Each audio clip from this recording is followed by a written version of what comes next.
Naku po. Ito, video pala ng huli na nga eh, di ba tatanggi pa.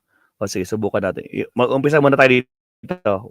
Huli cam na. Iyon eh, huli cam na, ibinalita na sa bilyonaryo, nakapaw, naspak. Tragis na, ibalita pa talaga to. Di ba usually hindi naman talaga binabalita talaga. Pero binalita to mga kabsat oh. Nagpapalusot pa. Oh, nahuli na, nagpapalusot pa. Agoy, huli na, nagpapalusot pa. Viral ngayon ang video ni Senador Joel Villanueva na tila sinusulsulan daw si Senador Amy Marcos. O, di ba? Kitang-kita naman sa video, mga kabsat, no? May itatanggi pa ba niya yun? O, di ba, mga kabsat? Di ba, Ariel Nachor? Di ba, Ma'am Eva? Kitang-kita na nga sa video, di ba? Di ba? Nako pa, Sir Tony, di ba? Kitang-kita, nagpapalusot pa, nako po. Para harangin ang paghain ng isang motion ni Senator Risa Hontiveros. Ito ay bago nagkasagutan na ang dalawang senadora sa kasagsagan ng debate sa impeachment ni VP Sara. Tapos nakatag silang tatlo, no? Nakatag si Joel, si Amy Marcos, si Risa Hontiveros. Tinagdag milyonaryo news, my goodness. Depensa ni Senator Villanueva sa agenda report ni Hannah T. Pwede mo lang sabihin sa microphone. O, no? Kitang-kita sa video. Oh, point of order, point of order. Point of order, Mr. President. O, kita mo, rinig na yung boses, oh. Gumaganon pa, tumatango-tango pa. Tragis. I have the floor, Mr. President. I have the floor, Mr. President. Kuha ng Bilyonaryo News Channel ang ngayon kalat. So, yung kumakalat pala na, guys, sa Bilyonaryo News pala yun. Yung cameraman or yung anchor ang kumuha pala ng picture ng mismong coverage niyan. Kaya alam pala, tragis. Ano ba yan? Joel, magsisinungaling ba yung video? Kitang-kita. Ang lapit, oh. Rinig na rinig pa yung boses. Pinalakasan pa nila. My goodness, di ba? Kitang-kita talaga. Di ba? Tragis talaga. Actually, sa totoo lang mga kapsat, nung una, medyo okay pa tayo, no? Aba, si Joel Villanueva, talaga lang mukhang gustong ituloy yung kan. Kasi di ba, meron pa yung sa kan, meron pa yung, sabi niya, nag-agree siya kay Coco Pimentel, di ba? Dapat, we do it, our job. It's our constitutional duty. Tapos bigla ganito. Ang galing ng lights, camera, action. Tapos nag-away. Tapos di ba meron pang kwan, mga kapsat, no? Ito pa nakakatawa. Si Robin Padilla, di ba? Oh, di ba inamahan, mag-consil. Halos magsuntukan. Halos lang Si Robin naman, Gina G. Oh, tapos sa after ng mga ilang minutes lang, lumapit si Robin, putragis, niyakap si Joel. My goodness. Ano yun? Nung una, sabi natin loko-loko talaga itong si Robin Padilla, no? Ngayon, napapaisip tayo sa isang circus na palabas. Tapos ngayon, kita-kita na sa video, anak ng kamote. Di ba mga kapsat? Agoy! Di ba, Zaldi, good morning, boss, lakay Maestro Paul. Awan bastamot gayam ata nga Joel. Ayun nga, isong sukatakti kastoy. Born against Christ. Aguin lang. Tapos Joel is ay, wag naman.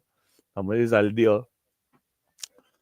Nice acting. Kaya nga.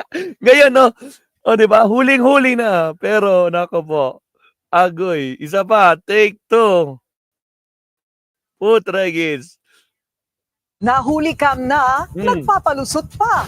Viral ngayon ang video ni Senador Joel Villanueva na tila sinusulsulan daw si Senador Amy Marcos para harangin ang paghain ng isang motion ni Senator Risa Hontiveros. Ito ay bago nagkasagutan na ang dalawang senadora sa kasagsagan ng debate sa impeachment ni VP Sara. Ang depensa ni Senator Villanueva sa agenda report ni Hannah T. Pwede mo lang sabihin sa microphone. Inaprubahan natin mo. Pwede mong sabihin na mag-motion ka na, motion to mag-con ka na, point of order. Oh, tragis. Out of video, sir. Point of order. Point of order, Mr. President. I have the floor, Mr. President. I have the Ang galing ng direktor, mga kakabsat, huling-huli. Pero tumatanggi pa. Oh, tragis. floor, Mr. President.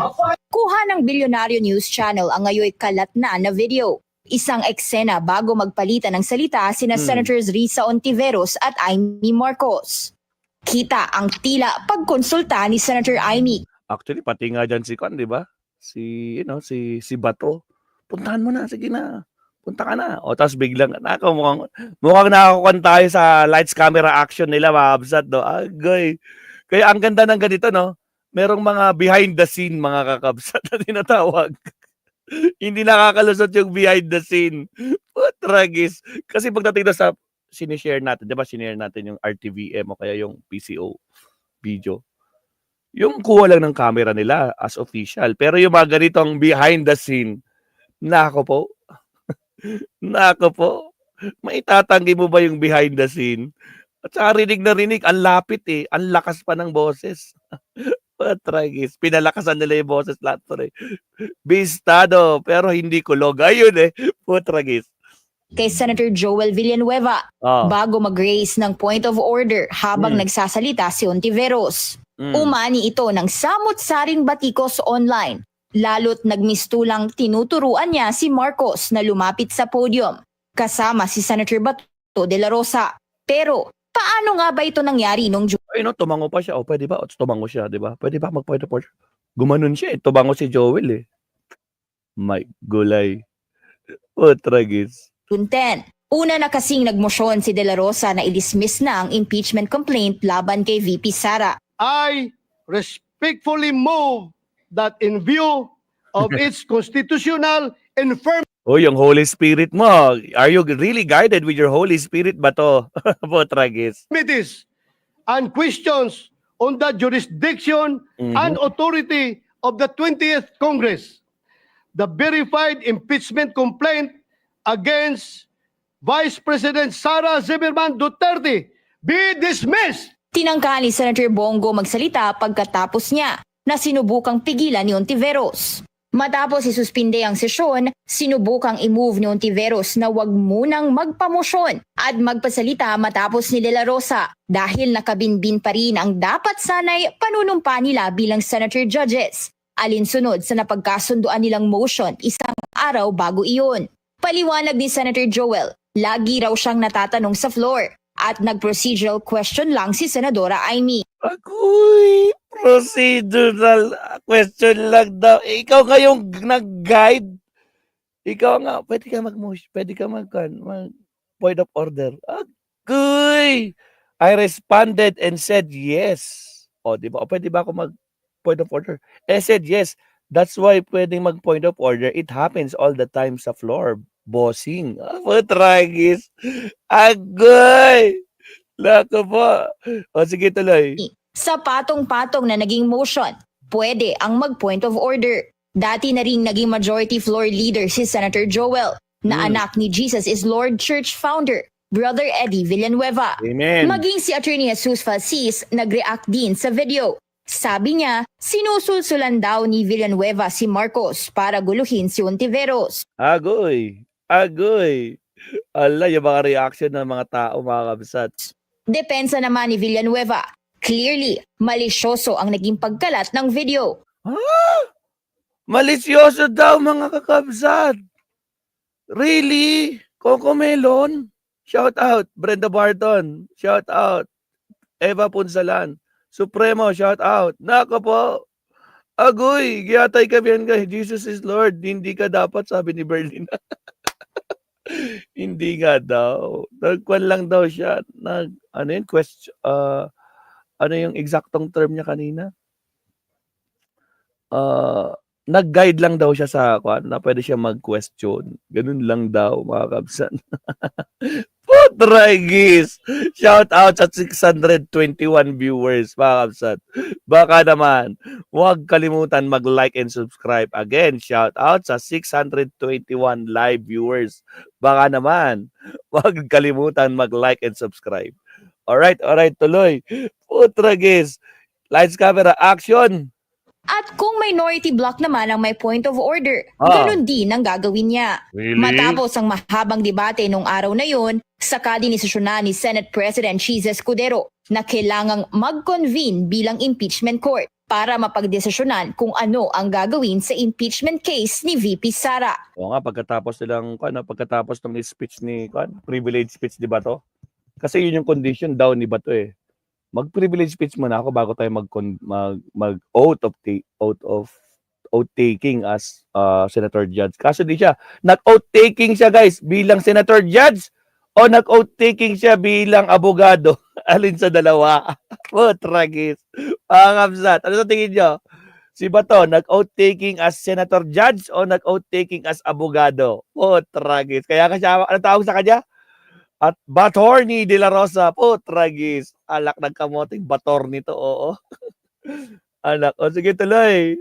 Tragis. Para sa agenda, Hannah T. O, isa pa. Billionaire News Isa Channel. pa. Last round. Nahuli kam na, nagpapalusot pa. Agoy. Viral ngayon ang video ni Senador Joel Villanueva na tila sinusulsulan daw si Senador Amy Marcos para harangin ang paghain ng isang motion ni Senator Risa Hontiveros.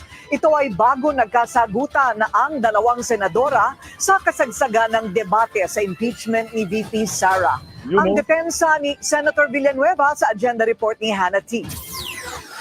Pwede mo lang sabihin sa microphone. Inaprubahan natin motion kahapon. Point of order, Mr. I have the floor, Mr. President.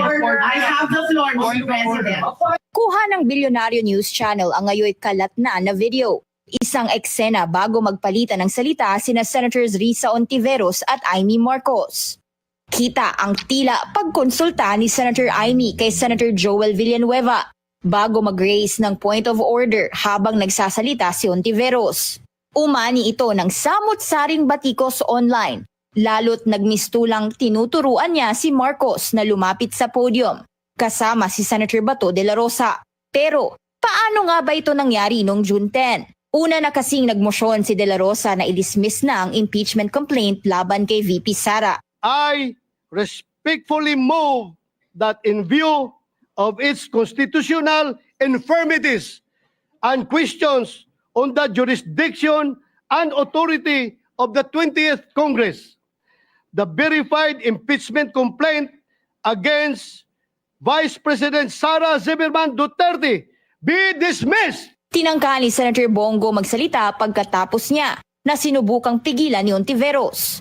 Matapos isuspinde ang sesyon, sinubukang i-move ni Hontiveros na wag munang magpamosyon at magpasalita matapos ni De La Rosa dahil nakabinbin pa rin ang dapat sanay panunumpa nila bilang senator judges. Alinsunod sa napagkasunduan nilang motion isang araw bago iyon. Paliwanag ni Senator Joel, lagi raw siyang natatanong sa floor at nag-procedural question lang si Senadora Amy. Procedural Sa question patong-patong na naging motion, pwede ang mag-point of order.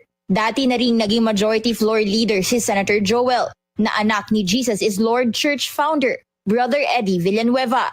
Maging si Attorney Jesus Falsis nag-react din sa video. Sabi niya, sinusulsulan daw ni Villanueva si Marcos para guluhin si Hontiveros. Depensa naman ni Villanueva. Clearly, malisyoso ang naging pagkalat ng video. At kung minority block naman ang may point of order, ganun din ang gagawin niya. Matapos ang mahabang debate nung araw na yun, saka dinesisyonan ni Senate President Cheese Escudero na kailangang mag-convene bilang impeachment court para mapagdesisyonan kung ano ang gagawin sa impeachment case ni VP Sara. Para sa agenda, Hannah T. Billionaire News Channel. Alright, salamat Billionaire News Channel. Salamat Billionaire News Channel dahil sa inyo pala galing yung kumakalat na video, mga goodness. Uli lang, pero di pa rin nakukulong. Alam mo, Mabsat? Okay. O siya, next topic tayo. Pero bago yan, Mabsat, check mo natin. Status check na naman tayo, mga Kabsat. 700 viewers. Eksaktong 200 likes pa lang, mga Kabsat. May 500 pa sa inyo, hindi pa nagpaparamdam. Paramdam na, mga Kabsat. Yung 500 sa inyo, magparamdam naman na. O yung iba doon, nagparamdam na din. Kahit mag-dislike kayo, wala problema. Mag-like din tayo, Mabsat. Wala pong bayad yan. Like and subscribe. Salamat, Mabsat. Okay, next topic tayo, mga Kabsat. Agoy.